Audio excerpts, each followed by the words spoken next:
Hey everyone, this is Deb and Scott Durfee. Welcome to the Look to Him podcast. You know, we are a blended family and we don't come with perfect lives or polished answers. We know addiction, abuse, faith, doubt, shame, and unfortunately feeling distant from God and the terrible ache of not feeling good enough. This podcast is for anyone looking for hope, healing, and a way back to Him. Thanks for being with us. We hope you enjoy this podcast.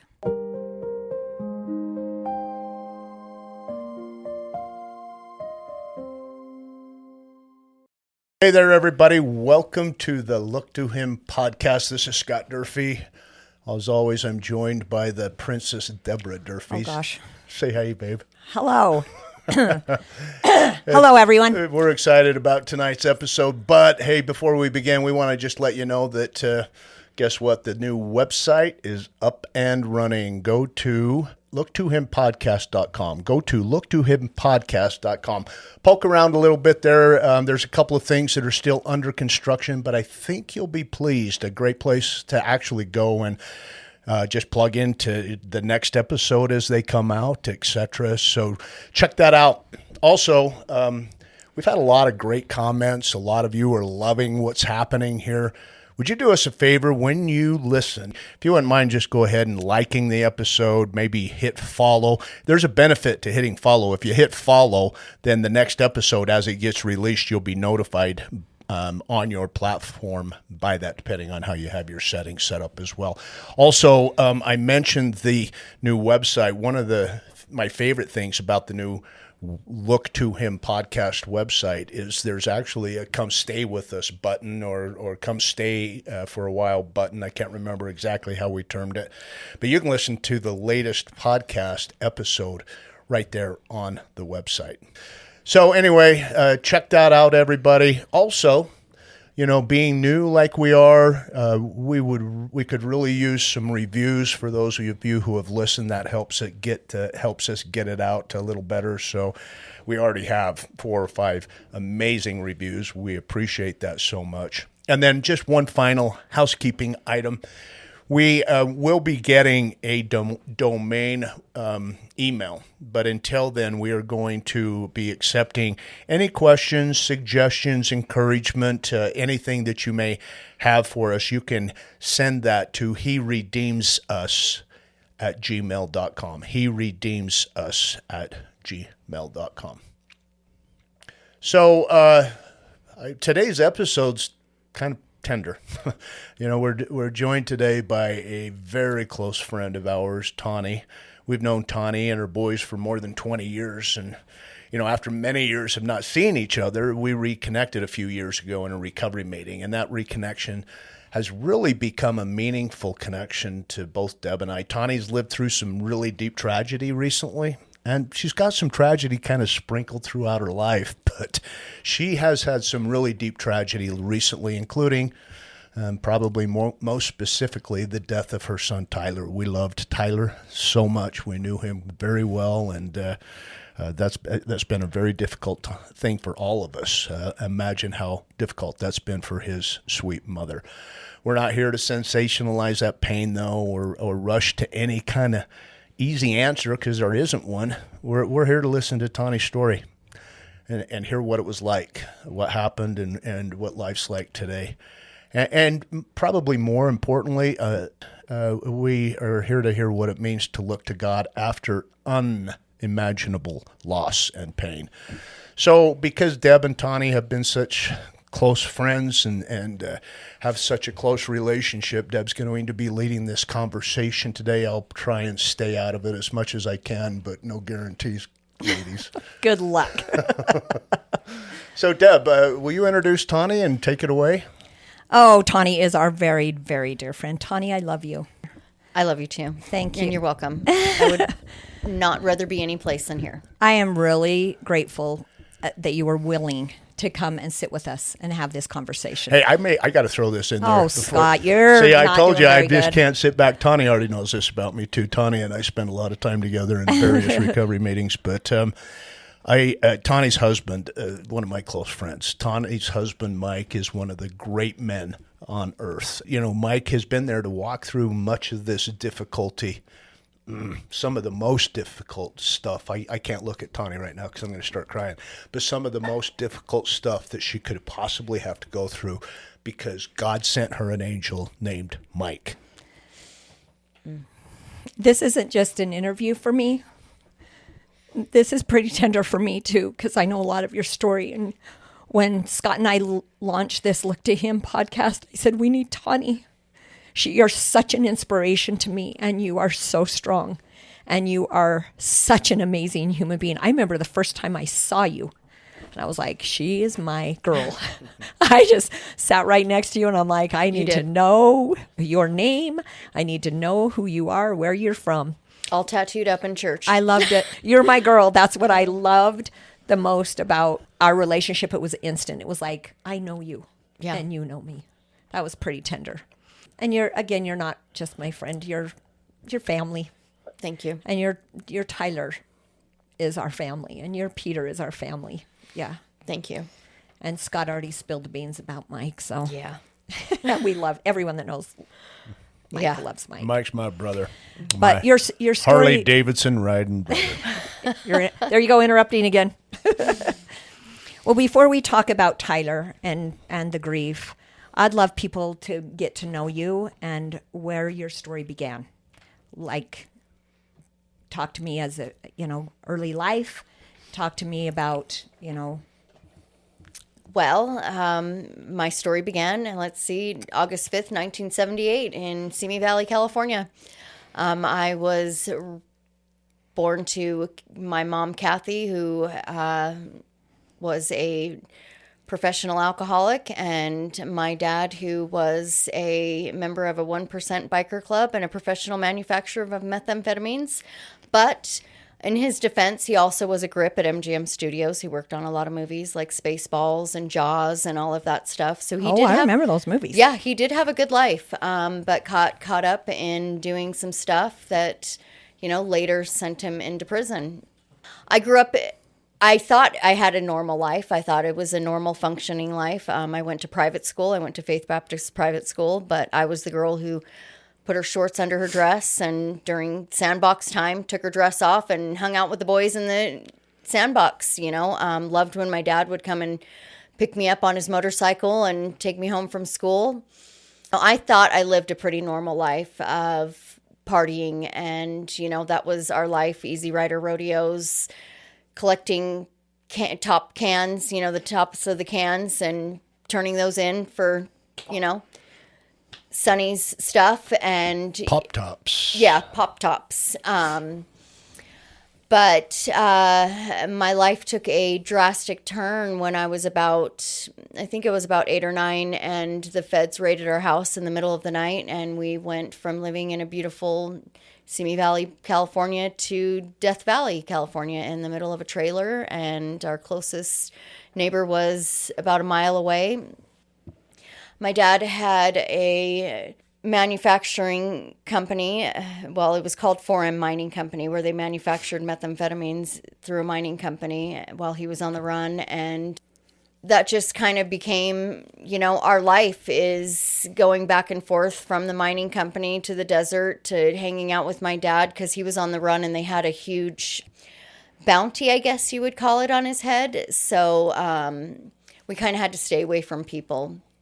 I remember when they closed down the mining company, my dad went by the name of Scotty Freeman, and his real name is Barry Brown, but he chose Scott Freeman because he's a Scott Free man. And so that when Clever. they let him, yeah. So, he ended up going to prison. I was probably about 10, 11. And that's when the foster homes and group homes started. I met my kid's dad. I lied to him and told him I was 16 and he was 18. And, we just started using together. I had a life of using drugs, and my mom was in and out of prison. I think I had a really hard life, but to me it was a normal life. It was my normal life. I worshipped the ground my dad walked on, and my mom and I didn't really get along. I have an older sister and 2 younger brothers. My older sister went with my grandma. My little brother went with my Uncle Bob out in Layton, and then my littlest brother went with his family because he's my half brother, and then I went to a group home. So talk about not belonging, you know? And so I've always had that feeling of never belonging. And the one person that I knew loved me was my dad, and he was in prison. And so it just, you know, it was like the pain of love. You know, when people say they love you and all it does is cause pain, you know, I think that warps you as an adult.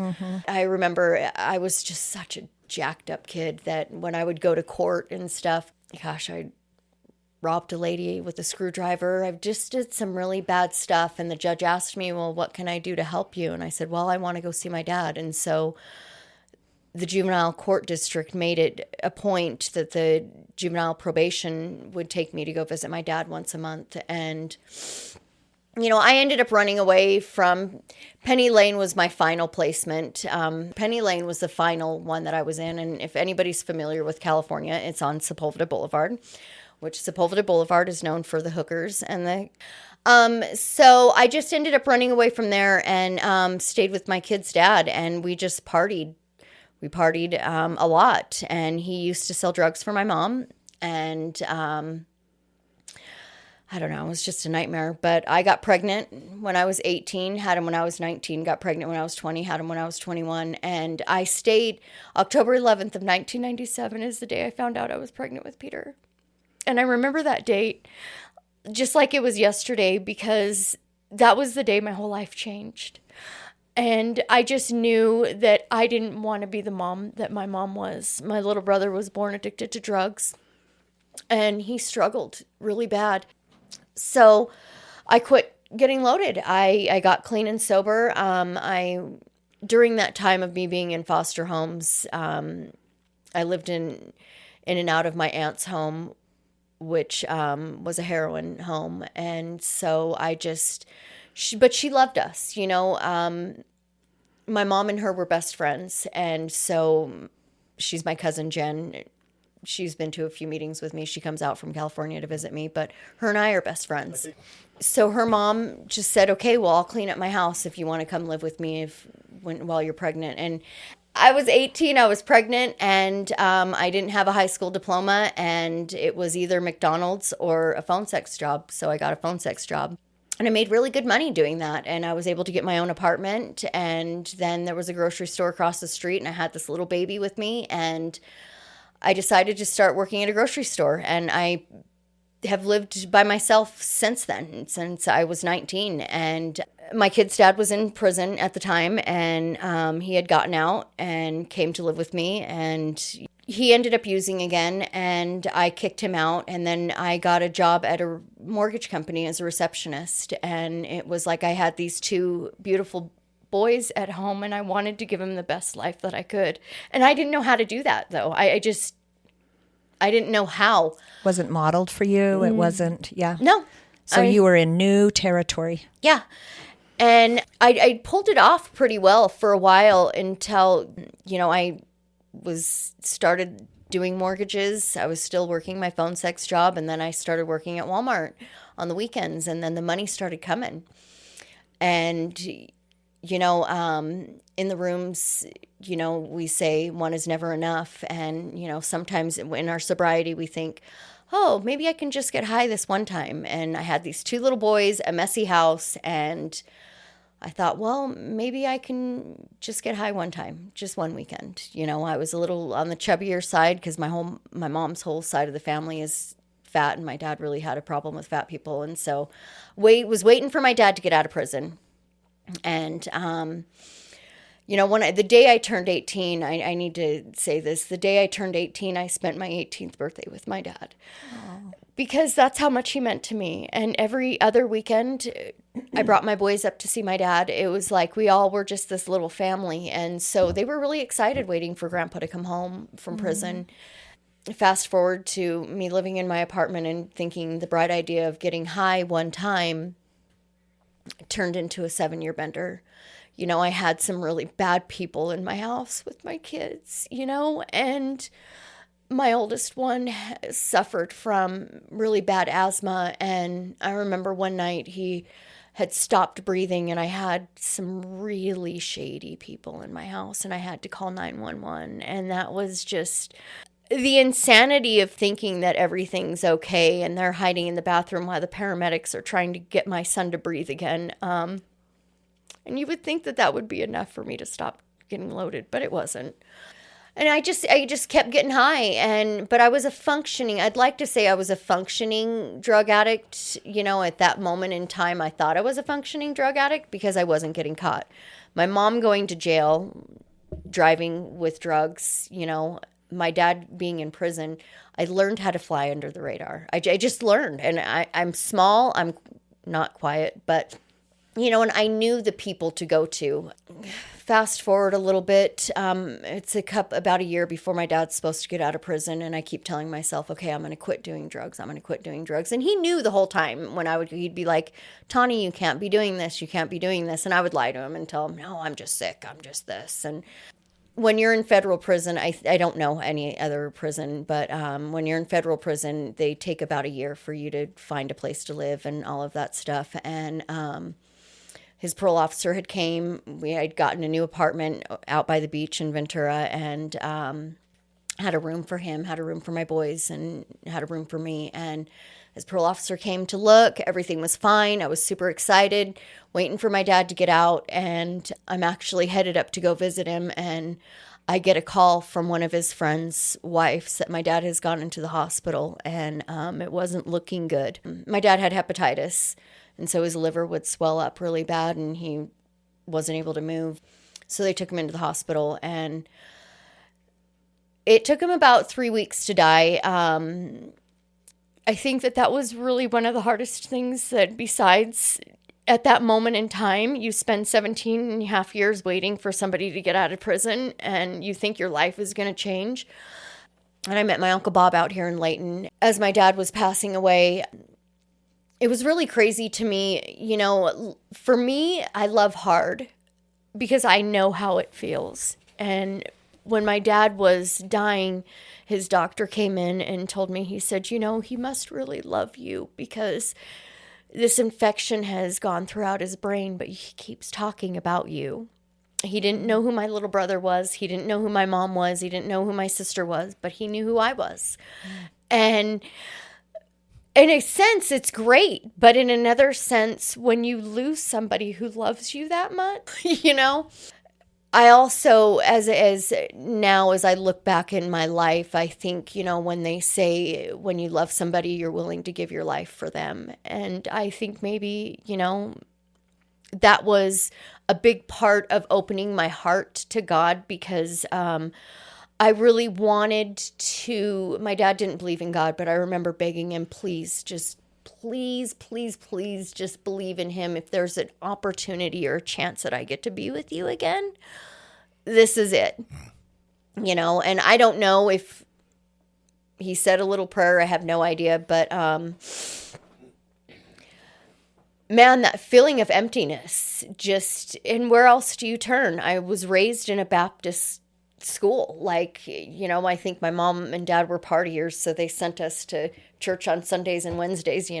So I had a lot of that. And so I really think I tried to hold on to that, that emptiness in my heart, and also hoping that there was something bigger and brighter out there, that maybe I could see my dad. I know that sometimes I would smell him.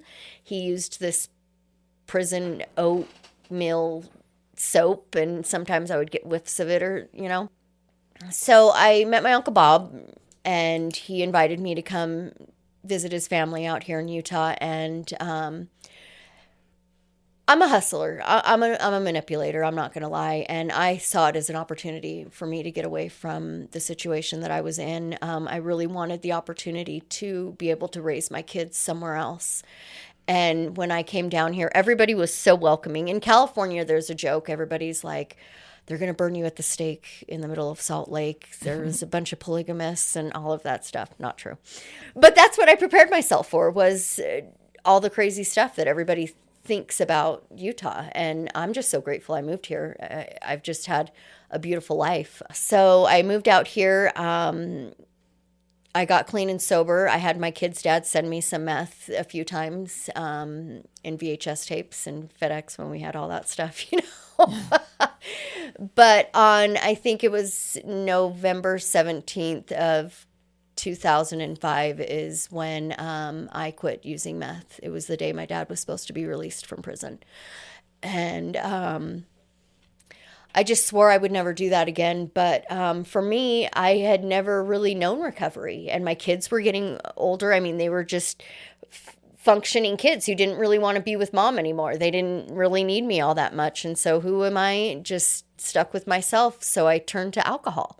That was a huge thing in my life for a really long time. And then I met this guy who had 3 kids. And I was like, perfect. You know, we can be drunk and raise our kids, and I can have the family finally that I never had. And he was part of the church, and he believed in the church. And so I wanted to know more. And I started going to church by myself, and I never felt like I belonged. I just, you know, have tattoos. And I remember one bishop had told me, well, you know, you don't really belong here all that much. You're kind of an outcast. Oh, yeah, you're kind of an outcast. We don't really like tattoos and stuff. And so that's why when I went to church, I made sure I wore my dresses to show my tattoos. I'm like, I'm here. But for me, the church gave me a foundation. It gave me a little bit of hope. I saw how a lot of people were living their life, and I wanted that. I just couldn't do it. I couldn't be this perfect person. I'm not. I like to cuss. I like to say bad words. I love that you've shared your story and your upbringing, because for most of our listeners, this is probably a shock factor. To be honest with you, these are the kinds of stories we hear in AA. These are the kinds of stories that we hear raw, open, and honest. And I love your authenticity, Tawny. And I think that's one of the things that I'm drawn to you is your honesty. And it's like there's no apologies for who I am. No. And who you really are. I love that. So after childhood and after having your children and bringing them to Utah, we met you when your boys were how old? Probably 9 and 10, maybe. Okay, being neighbors. So as you talked about the tenderness of becoming a mother, and you talked about raising your boys differently than you were raised, Yeah. to give your boys something different, and what motherhood really means to you. Now, as a new mother trying to do something completely opposite of what you were modeled, tell me about Peter and Tyler, and then let's hone in on Tyler. Peter and Tyler, I lived vicariously through them. Yes. I forced them to do things that I wish that I would have done. I forced them to play football. I forced them to be the best at everything. I was really up in their faces when it came to school. I was in contact with all the teachers from the moment they were in elementary school all the way up to junior high school. I tried to control them. I tried to control them and stir them in the right direction, and blew up right in my face. But Yeah. It didn't, though. You know, No, they're good boys. they're amazing boys. My oldest boy, Peter, God, that kid has just been a lifesaver for me. Again, October 11th of 1997, that little boy saved my life. Yeah. And still to this day, he does. He's just has always been my best friend. And my boys would always tell me, Peter's your favorite, Tyler's your favorite, you know, but they were both my favorite in their own ways. Peter got a girl pregnant when I believe he was 17 and she was 16. And that was really hard for me to swallow. It was really hard because I wanted better for my kids. But our plans we have for our children are our plans, but God has a different plan for them. And I look at my son now, and he has this beautiful wife, and he has these 3 beautiful children, and he is one of the most amazing husbands that I know. He supports his wife. She doesn't have to work. He busts his ass. He owns his home. He's the first 18-year-old boy that I've ever known to own a home. And he takes really good care of them, and he takes good care of me. And Tyler got addicted to drugs when he got caught up in drugs when he was 13 at school, and it was a long, drawn out process for him. Tyler struggled with addiction with pills and alcohol. And Tyler's actually the one who brought me to the rooms of AA. Really? Yeah. I did not know that. Yep. May 29th of 2023. A few days before that, he had crashed into my garage, and I called his dad, and his dad's part of the program out in California. And he said, Tawny, you got to take him to an AA meeting. And I was like, I had a bottle of whiskey and a box of wine in my pantry ready to go home. We had just spent a whole day swimming in the hot sun. The last thing I was thinking about was going to an AA meeting because I had become an isolating alcoholic. I was divorced. I had my own home. I lived in my house. I had a job. I mean, I was just me and my son, and I'm a 45-year-old woman. Why do I need AA? I'm functioning. But what I didn't realize is the damage that I was causing in my kids' lives. Even my son Peter's, which I'm dealing with almost 3 years later, May 29th, 2023, we went into the Alano Club and sat there, and there was a woman talking about hope, and she was going through a lot, and I just asked her after the meeting, I said, is that real? Is that real what you're saying? And I'm a skeptic. Bring me to a magic show, I'll tell you how everything happens. And I came to AA about to skepticize. I'll pull this apart, show you how it doesn't work. For people like me, we don't recover. This does not work for people like me. I'm born in drug addiction, alcoholism. It's in my blood. Next Friday will be 3 years of sobriety for me. And what I can say is people like me can recover. I wish I could say that my son did. Tyler struggled. And he was sober for 2 years and before he came to move back in with me. And he went out one night, he went out a few nights, but we put him in rehab. He got back out of rehab. He went out one night with his friends, had a couple beers. They dropped him off at my house, went and got a bottle of pills, and he took his life 3 days later. And I was sober for almost 4 months. He passed away on September 28th of 2023. And that's where I found God. That's where I found my relationship with God. I didn't realize until the moment I was standing over my son that for me, in order to find God, I had to be willing to surrender. And that means let go of my control of any ounce that I had of my life. Because I knew I couldn't fix this. But I have another son that needed me. How do you do that? And that's where my amazing husband, Michael, who, God bless that man, sat in that hospital with me the whole time. And I remember that. You didn't know that? I remember that. Yeah, we were in touch with Michael all through that day. Were you? All through I had that gone night. to lunch with you actually that day, and you had texted me that night That's telling right. me Tyler had passed. I That's remember right. that. A lot of it from before, I have a hard time remembering a lot of it. For sure. It was a big, big, big news. Let me interject right here. Okay. I was there May 23rd, 2023, 29th, May 29th, 2023. I was there that day. And I knew Tyler from before, right? One time Tyler and his friends were hiding in my window doorbell ditching or whatever. I loved those kids. They were like 12, 13, 14 years old at the time, and just amazing kids. But I knew Tyler, and because of that, and we had a relationship. I had actually taught him in Sunday school, and so we had kind of a really cool relationship because I'm not your normal Sunday school teacher. No, you're not. And he and those boys and I became, pretty close. And so when I saw him at first, and I saw him before you came, he had been coming a time or two, I think, to that meeting before you came with him, and I had made a connection with him. Then I saw you come on that day, May 29th, 2023, and I thought, man, what a blessing. What a blessing, not just for him, but for you. Yeah, I had no idea what I was doing. No idea.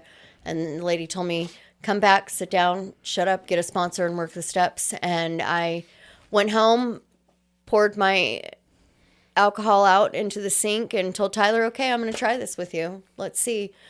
And I worked the steps. I was actually, the night before Tyler passed away, had written out my amends to make to both of them. And he was just, I remember sitting at my house and my sponsor was there and he just was a complete mess. And, I look almost 3 years later and, like you said in the beginning, God will match calamity with serenity if you allow him to. And I know for the first year, I had to do the next right thing. And every morning I get up and I just ask God to direct my thinking, divorce it from self-pity, dishonesty, resentment, and fear. Show me what I can do for you today. What does that look like? I don't know some days. Some days are better than others. But I know that if I could walk out of that hospital and feel the way that I did, there's more to it. And, I'm in grief groups and with other women who have lost their children. And the one thing they say is, I never have a dream about him. I've been so blessed to have my son come to me in my dreams, and I really believe that it's because I am willing. I'm willing to believe that there's something more out there. And I see it in the mornings. I hear the birds chirp. How many years I did not hear the birds chirp? I hear them chirp. Tyler introduced me to Michael. And I told Tyler, we were leaving the meeting, and I said, if that guy's single in a year, I'm going to swoop him up. And Tyler's like, that's disgusting. That sounds like Tyler. It sounds like a son. And and Michael has been a blessing. He went through this with his ex-wife. She lost her son and it went downhill. And the crazy thing about it is Michael and I talked about that. We talked about why his marriage fell apart. And he said she lost her son and she didn't get any help. And the way God put all of this steps in my life, I don't know, but I know today I have a beautiful life today. Yeah. And my son's death doesn't go in vain. He was able to save 4 people. A man, he gave I think it was his liver and one of his kidneys to, and the man wrote to me and he said, there's not a day that goes by that I don't appreciate your gift. Yeah. My son's lungs were so big that took 2 nurses to carry them. Wow. I donated everything that I possibly could because a few weeks before he had passed away when he was sober, he said, Mom, if my story can save one person's life, then that'll mean everything to me. And he saved 4 people. I wish I could explain it. I wish I could say, this is how you find God.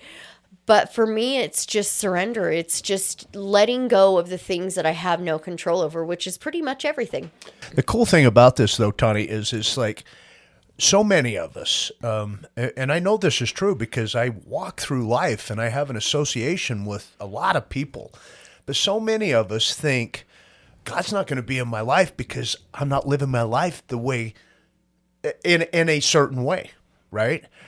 We think that we can only get through God through the church. We think we can only get to God through living our life right. You were telling me earlier that maybe your first prayer you said when you were drunk. I did. And God responded to that prayer. He did. So, and that's what Deb and I have been extolling over the last, I don't know, 20-something years. Yes. since we've been married, and been involved in the circles of recovery and, speaking in various places, etc. But, that's the thing that we hope that we can help others find God, because God's to be found by any of us. You can always look back and see God in the details. Uh-huh. And I just want to ask Tawny where you are today, because you have a big story. Stories that a lot of people don't typically hear. But looking back, tell me where you saw God in your life. Well, I should be dead. Yeah. With all the craziness that I've done. That's God in my life. The fact that I got the opportunity to move to Utah, and unfortunately it cost me the life of my dad. We lose people we love throughout the experience. But I had the opportunity to have a better life. I see God in my boys. Yeah. and my grandchildren. Some people think that God will only come to us when we're doing good. Well, I was hammered, drunker than a skunk, but with the gift of desperation. I was desperate for something different in my life. And if I can say anything to anybody, if you're desperate and you really want that, get on your hands and knees and ask God to love you to help you love yourself the way he loves you. I have this thing on my refrigerator that says, "She who kneels before God can stand before anyone." I love And that is so powerful to me. And in my nightly prayer, I get on my knees and Michael says, you don't have to do that. God will listen to you anywhere. But it gives me strength because I'm surrendering to something so powerful that when I stand up the next day, I can face the world. And, I see God in the loss of my son, the opportunity that I have to have a beautiful life, to be of service to others. And it's not all about me anymore. And that's all God wants. It's, we were talking about Jesus earlier. Who's Jesus? Yes. Jesus is us. He's us. If Jesus was walking the earth right now, he wouldn't be in the churches. I mean, sorry, I'm not putting anybody down, but he would be on the streets. He wouldn't even probably be in the AA meetings. He'd probably be down in Temple, or wherever it is. I'm not familiar with the drug areas, but that's probably where he would be, trying to do the things, or in the jails or in the rehab, and so that's what I do. I mean, I'll never be Jesus.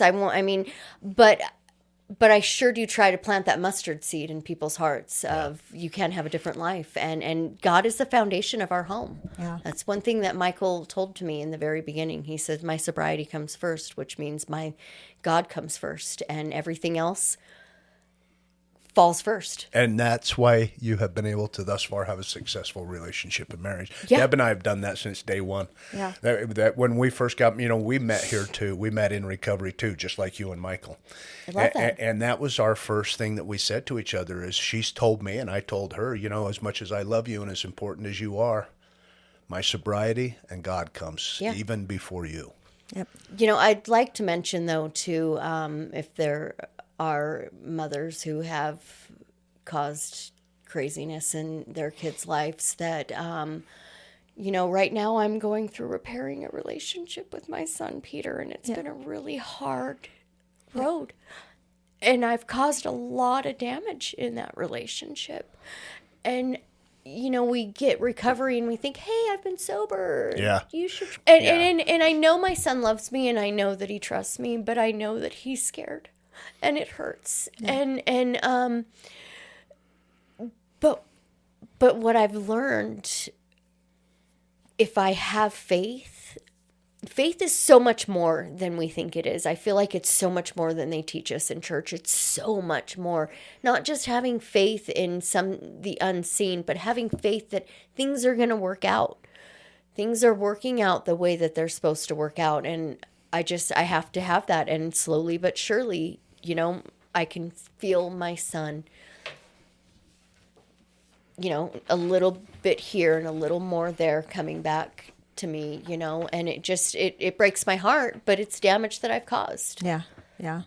That's part of the part of recovery. Yeah, it is. Making those amends and, putting the mirror in front of our face and saying, I messed up. Yeah, it took Peter about 1.5 years into my recovery to be honest with me and say, you weren't here for me. Yeah. Yeah. And that broke my heart. Yeah. Because that's what you wanted to be.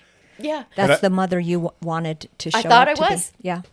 Well, I loved how you said we are Jesus, because as followers, we are his hands. Yeah. We, the first and great commandment is We love are the his Lord. hands. Yes. We're, love the Lord thy God with all thy heart, mind and strength, or whatever it is. And the second is like unto it, love thy neighbor as thyself. It's loving your neighbor is being in service. Practice these principles in all of our affairs. Yes. Yeah. Yes. Not only has the obsession been removed from me for drinking, but I also have a functioning life today, and I treat everybody with respect. Yeah. I'm not only recovery, but it's what I do outside of those rooms is what really matters. That's where my recovery really is. Yeah. And I have a beautiful life today, and I owe it all to God. So what does relying on God look like to you? Letting go. Yeah. Letting go. This is obviously something that has been a part of your life. This is part of your DNA now. You didn't even have to think about that. I mean, when you think about God, and I know this about you, when you think about God, the first thing you think about is, I let go. Let God, let go, let God. Yeah. I let go, I let God. Because why? Because you trust him. You use the word faith. Why do you have faith? Because you trust him. Why do you trust him? Because he showed up when life got really difficult for you. I felt God's hands under my arms the night that I knew my son wasn't going to make it.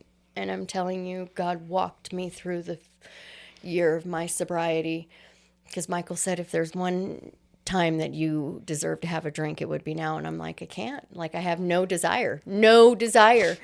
And slowly but surely, and I felt it as he carried you. I felt him saying, okay, now it's time for me to walk next to you. Now it's time for you to do the things and the ebbs and flows of life, you know? And you know I'm here when you need me. Yeah, and he is. All the time, right? Even when I'm mad and angry and I don't understand why, you know, I get jealous of Peter and his in-laws' family, you know, and take this pain and hurt from me, and he does. But he also allows me to see it. What a gift. Yeah. What a gift. It is. And I'm so used to trying, like you asked me how I raised my kids. I controlled the shit out of them because I had no control over anything else. Yeah. Sure. And so I tried to control everything. And it works when your kids are little. It does. It does. And I think that's what gives us the illusion. Yeah. Yeah. But they say, you know, if you want to change, you have to change. If you don't want your life that you had, the one thing you have to change is everything. Yeah. And that means me stepping away, me stepping back and saying, and it's worked so far. And you know what? And I was in that same boat. We all are. We all in recovery get in, and I know Deb too. We all get into that same boat. And you know that one thing when it said that one thing you have to change is literally everything. Yeah. I couldn't do that one change until the first change I had to do was get real with God. Yeah. And let my relationship be real with him. You know, I was like you. I felt like I had to get to him only through religion, and I do still get to him through religion, but I thought that was the only way I could get to him. I didn't think I could approach him until I got my stuff together. And, you know, he met me when I was drunk too. We're only as sick as our secrets, you know? Yeah, you're right about that, Deborah. I think you taught me that. You know, we are only as sick as our secrets, and such an important thing for us to understand. But why do we have secrets? The reason I had secrets is because I didn't trust God. You know, I thought God was a cop. I thought he was just there to punish me for all the things that I couldn't do. Yeah. Which was everything. Yeah. You know, every question I had for your interview, you just went right in order. That's why I didn't interrupt you. I was like, there, she's covering this. Oh, yep, she's covering this. But there is one question I would like to ask you. What would you say to someone who wants to believe that God is good, but isn't sure anymore? You know, because life beats the ever-living crap out of us. It really does. And oftentimes, that's the first person we blame is God, because we think, and we've been told that God has the power to change this or do something. But what would you tell that person that wants to believe that God is good? Just doesn't know that. The thing that I freaking hated that my dad told me my whole life is God gives his hardest battles to his strongest soldiers. Yeah. You know, and I hated that. I hated hearing that. I'm like, I'm sick of this bullshit. I don't want to go through this anymore. Right. And just, like you said, be honest with God. You know, give yourself that minute and be honest and open up to him. Cuss at him. He doesn't care. You know, like I said earlier, he loves me for who I am. I have a potty mouth. I think I'm funny. I am absolutely inappropriate. But the more I am me, the more I feel God's love. I was listening to something earlier and it said, be okay with being no one. I love that. Be okay with being no one, and ask yourself when you're serving, who am I serving for? What is the purpose of Who this? am I serving for? I like that. Yeah. Are you serving for yourself? Then it's null and void. Are you doing this to help others? Then it is. And if you're doing it to help others, you're doing it for God. Yeah. But, I think letting go of that fear of, either God is or God isn't. Either God is or God isn't. Have that conversation with him and let him show you. You invited God in my morning meditation. I asked God to reveal himself to me today. Allow me to see your hand in the details of my life. And give him the invitation. Invite him into your world. He's not going to come where he's not wanted. So, Tawny, my favorite question to ask at the end of this podcast is, what does it mean to you to look to him? Everything. It means, for me, it's my saving grace. For me, it's knowing that I can make it through the next day. That it means to me that I don't have to do it by myself today. And I'm so grateful to not have to. 45 years of doing things on my own it was just a lot. And I don't have to do that anymore today. It makes you tired. It does. Yeah. It does. I was tired for a long time, and I'm not today. I'm not. I love that question. I love that hope that you bring. I have one observation to make. Uh-oh. I think it's so cool that you were able to hear God's voice through a 1% or 3-patch motorcycle guy. I know more details than that, and I'm not sharing them to protect you and to protect us. But God spoke to you through him. He did. He spoke to you through him. How unassuming is that? We would never in our culture or in any, think that God would speak to me through that guy. And he spoke to you through that guy. What a gift. What a grace. Yeah. What a beautiful grace. And we love him because we know more about him now. Yeah. Tawny, we love you. Thank you. I love you guys too. We are so grateful that you're in our lives. We're so grateful that we've been able to have just a few minutes with you today to just kind of take a peek into your life. But what we really get more than that even is a deep vision into your heart, and your heart is pure.